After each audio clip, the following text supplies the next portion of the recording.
Have you ever been close friends with someone, and then, out of nowhere, they vanish? No message, no call, no explanation, just silence. You replay every conversation in your head, wondering, did I do something wrong? But what if I told you, maybe it wasn't about you at all? Let's talk about the people who ghost their friends. Not because they don't care, but because they're running from stress. This one's going to sting a little. Because sometimes, the people who disappear from your life aren't villains.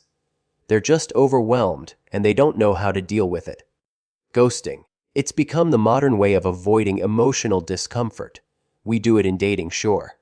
But more and more people are doing it to their friends. And that's a problem, because friendship isn't disposable. But when stress hits, some people panic, shut down, and vanish. So why do people ghost their friends to avoid stress? And what can you learn from it? Whether you're the one ghosted or the one disappearing, let's break it down. Picture this: your friend is juggling work, bills, family drama, maybe even anxiety they don't talk about. Every day feels like survival mode. Then your message comes in, "Hey, can we talk?" And their brain goes, "Nope, not today." It's not personal, it's emotional overload. When someone's stressed to the point of burnout, even small social interactions feel heavy. Responding to messages feels like another chore.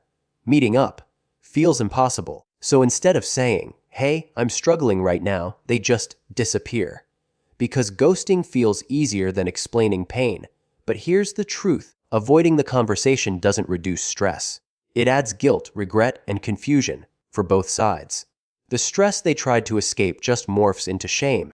Let's be honest, most of us weren't taught how to handle emotional pressure.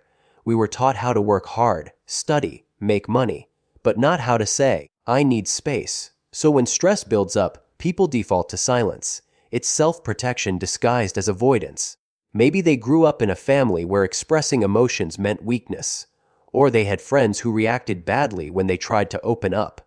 So now, instead of being honest, they vanish before the discomfort hits. Here's the catch: every time you avoid an uncomfortable talk, you're teaching your brain that silence is safer than honesty. You train yourself to ghost instead of communicate. But communication is the cure. A simple "Hey, I'm going through a lot, can we talk later?" would save so many friendships. At first, ghosting feels freeing. You shut down your phone, you stop replying, you breathe easier for a moment. But then, that peace turns hollow. You start wondering if your friend hates you. You avoid going places they might be. You scroll through old messages, realizing you never said goodbye. The brain tricks you into thinking avoidance equals calm, but it's short-lived. Because deep down, humans crave connection. You can't outrun loneliness forever. Avoidance is like putting a bandage on a bullet wound. It hides the mess, but it never heals it.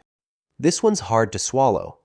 Sometimes, the reason someone ghosts you isn't because you did something wrong, but because you remind them of something they're trying to escape. Maybe you knew them during a tough phase in their life.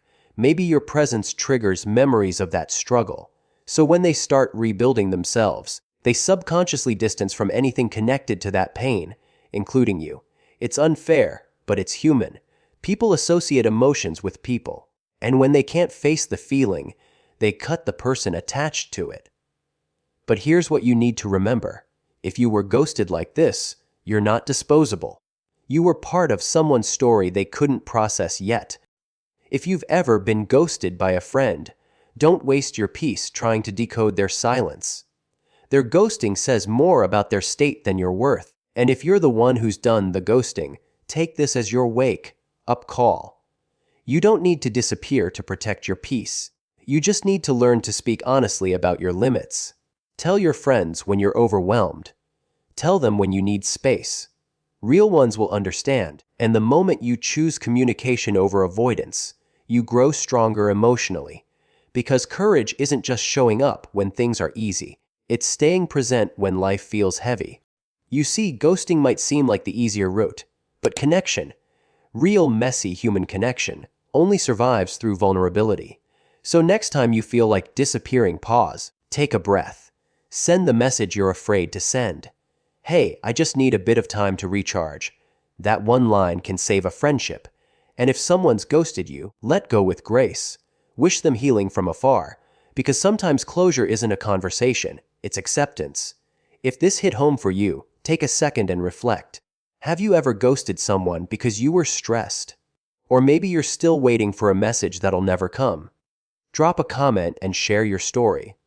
I read them all, and if you want more raw, honest talks like this, about psychology, growth, and the messy parts of being human, hit that like button, subscribe, and turn on notifications. Because here, we don't avoid the hard stuff. We face it head on and come out stronger. Remember, this silence might protect your peace for a day, but honesty protects your peace for life.